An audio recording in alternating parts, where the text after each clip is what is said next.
Hello, in this video I will be going over the new scriptwriter.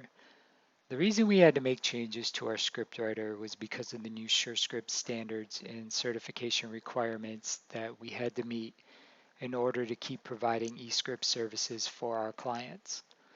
Our goal with the new scriptwriter was to meet the new SureScripts requirements and hopefully make it slightly easier for our clients to use.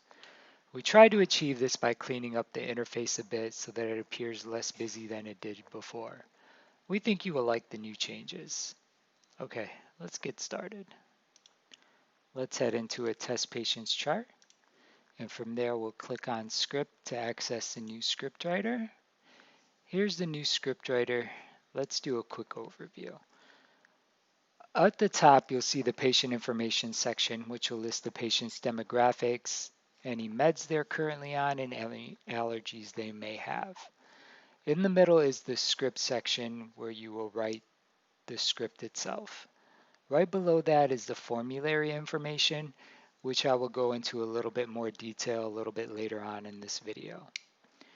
The script section is right below that, which will list any previous scripts that you have written for the patient. That was a quick overview of the new scriptwriter. Let's go into a little bit more detail by trying to write a script for this patient. Let's scroll back up to the middle. Before I get started with that, I'd like to point out a couple options that are available to you before you write the script. We have the View Script History button here. If you click on that, you will get a pop-up window that'll show you any scripts that have been written outside of your practice at different pharmacies, for example. You can click on these, which will give you some more information on those. Once you are done reviewing this information, you can click Close to close that window. You also see here that the NARX scores, if you are signed up with NARX in our system, this will be available for you. This one has already been pre-populated for the patient, so let me go into another patient's chart. And you will see that we have a Get NARX Score button available for you if the NARX scores aren't already there. Let's click on that. Once you click on that, it'll take a few seconds and it should populate with the NARC score for that patient. If you need a little bit more detail than that, you can click on Full, which will give you a pop-up window. The pop-up window will display the NARC scores. It will display when the request for the NARC score was made. Basically, this is the date and this is the timestamp that this information was last updated. So if it's been a while, you can click on Update, wait a few seconds or so, and it'll populate and bring in new scores. If there's no change, I mean, the scores will be the same. If you want to look at the actual full report that comes from the state, you can click on the View Full Report button, which will open up in a new tab, and you'll see the actual NARX Care report here. Once you are done reviewing that information, just close the tab, close this, and let's go back to our original patient's chart and we'll continue from there.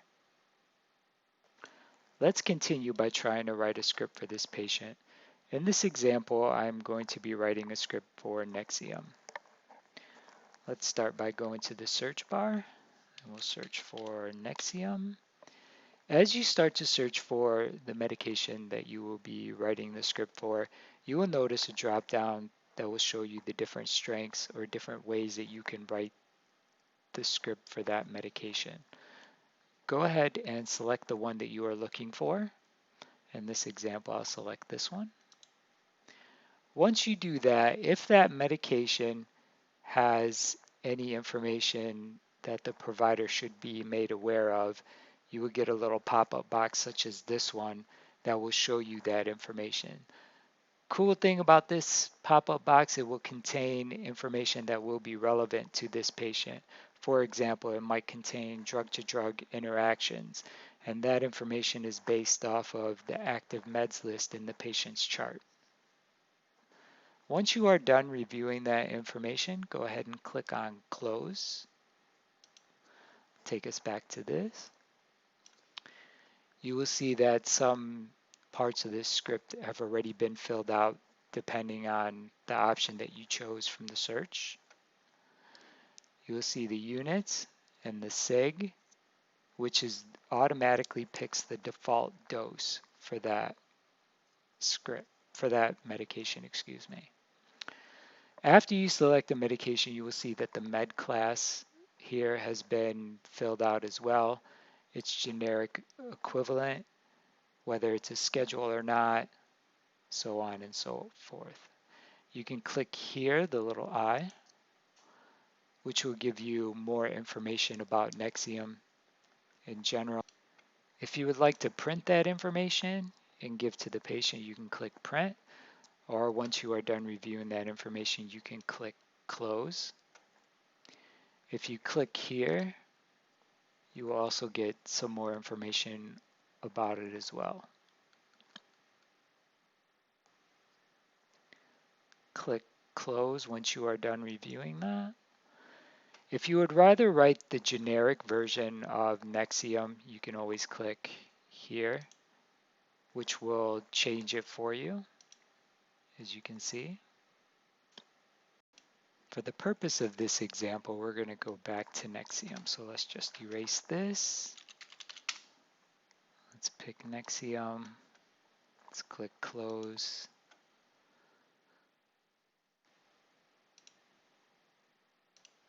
As I mentioned earlier, once you select a medication after searching for it, we will pre-populate some fields for you, such as the units and the sig. Let's take a look.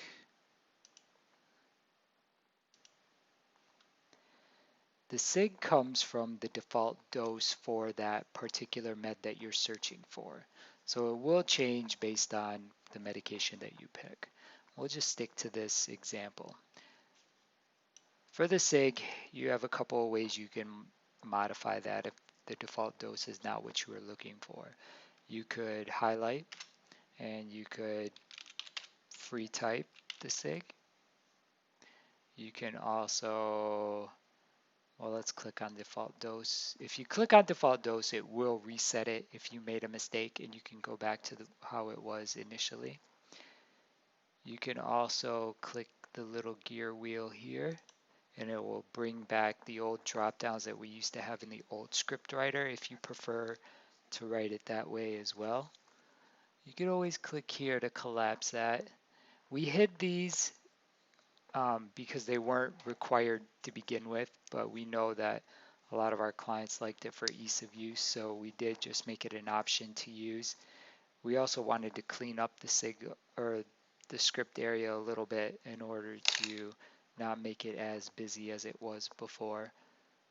So click here to collapse and click here to bring it back.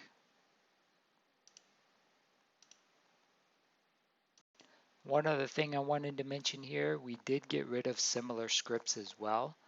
So now what happens is if you have written a med for a patient, a specific script, then we will try to recall the way it was last written for you. For example, since we've been using Nexium for this patient and I've already filled out some things, let's reselect it here. And because I've written it this way before for the patient, you will see that the days supplied, the quantity, and the primary and secondary diagnosis have been filled out for you. Once you are satisfied with the SIG field, we'll move on to the next fields. You have the DAW field, which you can select yes or no.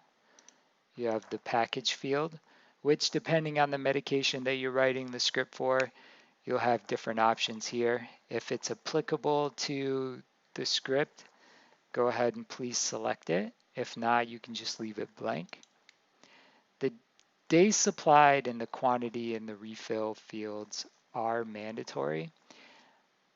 Now, the way this works is it's better to select the days supplied or fill that field in first before the quantity.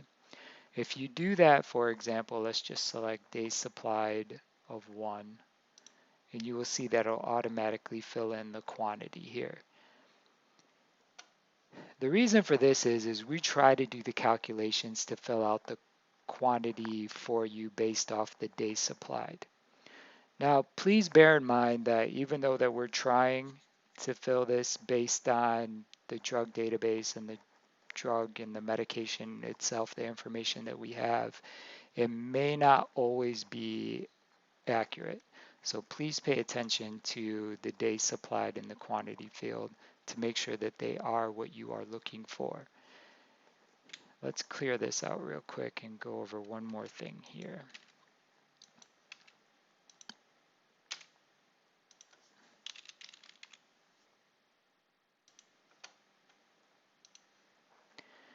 You can fill in the quantity first, and we will try to fill in the days supplied, but it might not always work. So that's why, like I was explaining a second ago, it's better to fill out the days supplied first and then the quantity.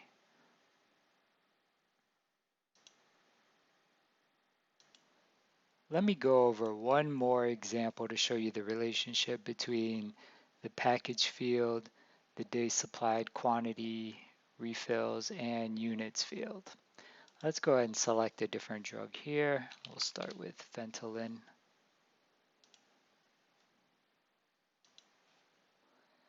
Okay, if you select the package, watch what's going to change here. Let's select this one.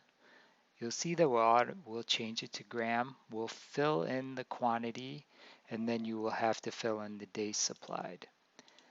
Notice that if we filled in the days supplied, it is not changing the quantity or the units because we selected the package. So, for example, once you select, let's just change this again and see how it changed the quantity. If a package is selected for a medication that you are trying to write, the quantity field in the units we will fill out based up on the recommended default dosage that's coming from First Data Bank, which is the third party that we get our drug database from. Now you will have to fill in the days supplied, and like I explained earlier, it is better to fill out days supplied and then quantity, but if you select package for a medication, then days supplied will have to be filled out, but it will not change either of these. I hope that helps explain the calculations a bit better. While it's impossible to go over every example, please remember that the most important thing is to always double check the days supplied field and the quantity field before sending your script. Once you are done filling out the days supplied, quantity, and refills field, go ahead and let's move down to the primary and secondary diagnosis. If you need to fill out these for whatever reason, go ahead and select the primary secondary diagnosis. We'll just select these for example, and we will send those over with the script. The pharmacy notes field, it's very important not to send any SIG information in the pharmacy notes field. This pharmacy notes area should only be used for any miscellaneous notes that you want to send over to the pharmacy that's not related to the SIG.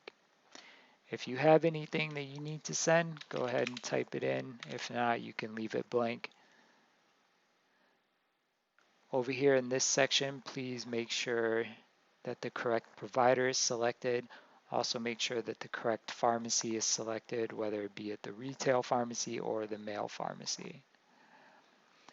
Once everything looks good, go ahead and click on Preview. You'll get a pop-up box here with the different ways you can send this script. You could do EPA, which will submit this script for electronic prior authorization if it requires it. At that point, you can use the EPA in our system to process that. Samples, if this script is to be given as samples in the office. Called means it was called into the pharmacy. Queue is queuing it up for a provider to sign off on it later, which I will go over here shortly. PDF means it'll open up in a new PDF window for you to print the script. Print will print the script. Fax will fax it to the pharmacy. Send will electronically send it, and cancel will cancel.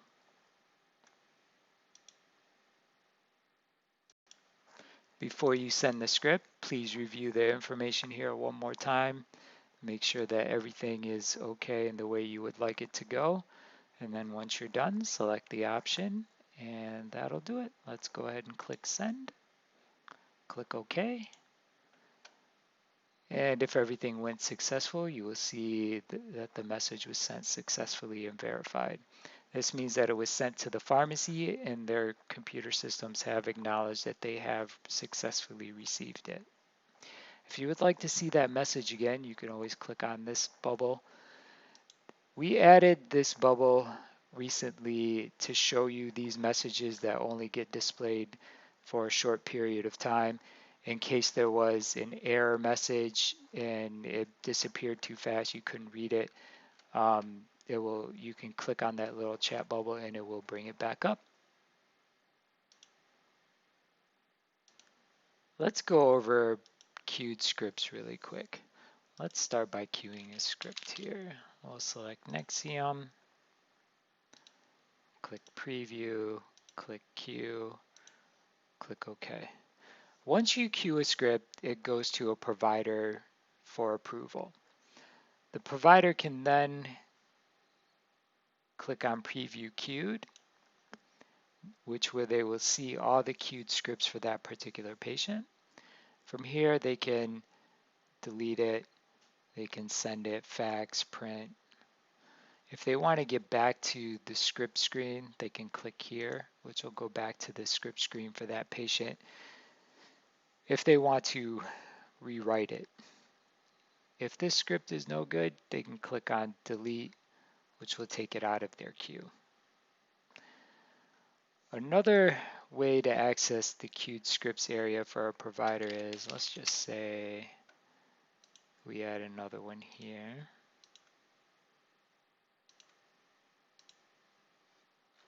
The provider can go to today's patients. They can click on the SSQ tab. And from here, they'll see all their queued scripts.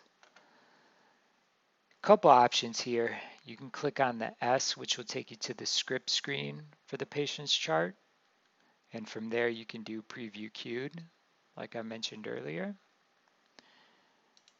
You can also click on queue, which will open up and give you the options that you saw earlier as well. So from here, you can take action on that script.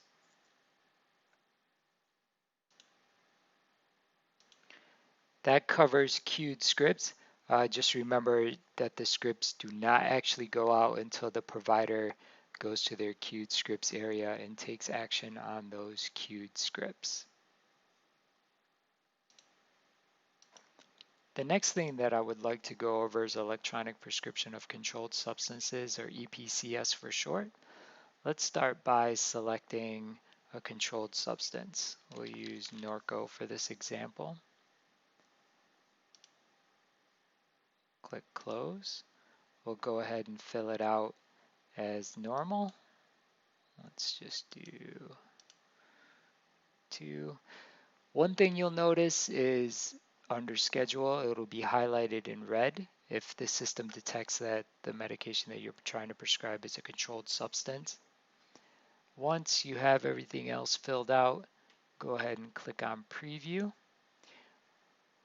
Now, where it differs slightly here is you'll no longer see a send button if it's a controlled substance. You'll see digitally sign. Let's go ahead and click on digitally sign once you're ready to send. Click OK. Wait a couple of seconds and you'll see the approval box come up. Here's where you will authorize the EPCS script to go through to the pharmacy. You can do it in 3 ways. You can do it via either hard token, the Authy-phone, or the push notification. The hard token method is the little device that got shipped out to you shortly after we set you up with EPCS. that generates codes. Go ahead and you would select it and you would type in the code and you would click send script. Because we don't have the hard token set up for this provider, I cannot show you, but go ahead and click on it if you do have it available. If you have Authy phone, you would click Authy phone and pull out your phone and then open up the Authy app, which would generate a code for you. Type in that code and click on send script. Hard token and Authy phone require you to put in a number that's being generated by either of those. And then you click send script. I'll go over push notification in a second. If everything went through okay, you will get a message indicating that it was good to go. Now let's go over push notification real quick. Click preview, digitally sign, click OK. We'll do push notification.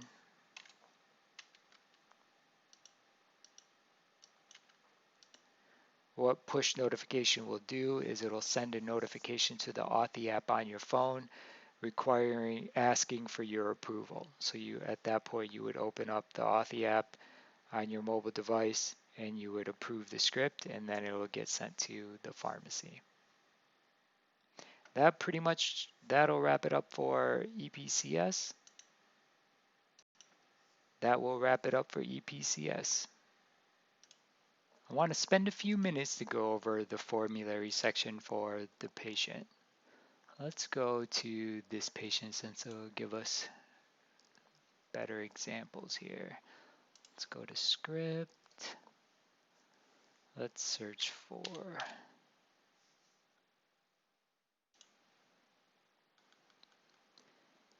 okay, the formulary information. This information comes from the insurance companies, and Scripts ultimately passes it on to us. And this is in real time. So every time you select a med, you will get, might take a minute or two, but it will change in real time. Before it used to be where they would give us a bunch of formulary files and we would have to cache those for about 24 hours, but now it's all done in real time. As soon as you select the med, we will send a request to Scripts to grab the latest formulary information. There's a lot of information here in the formulary section, and there's absolutely no way that I would be able to go over every example. But the most important thing is to look at it and pay attention to the information that they do send here. Let's just go over a few things. You will see copay info, prior auth, age limits, there's quantity limits. If we scroll down, you will also see a list of the preferred medications. That's what the P1, P2. If one of these will fit better for you, you can click on the S here, and that will change the script up here. Another example.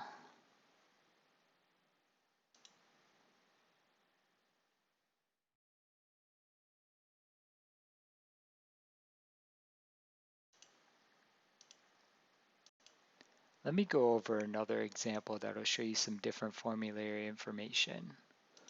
Let's go to this test patient.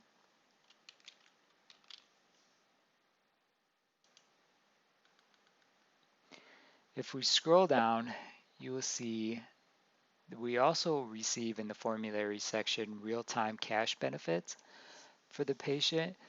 Now, this will give you some price information for what the patient may expect to pay for the medication if you were to prescribe it to them. Now, it's not going to be 100% accurate, but it should get them into the ballpark of what they can expect to pay for it. As you can see, the formulary section gives you a wealth of information specific to the patient and the medication that you are prescribing to them. Like I mentioned earlier, it's impossible to go through every scenario or every example that would come through. The most important thing I can tell you is please pay attention to the formulary section And if you have any questions, to let us know and we can try to clear those up for you. You can also click here for abbreviations, which will give you a quick little cheat sheet on what some of those things that you may see mean. Well, that pretty much does it for the formulary section. Well, that does it for this video. I hope that this video was helpful. As always, if you have any questions or concerns, please feel free to contact us. Thank you for watching.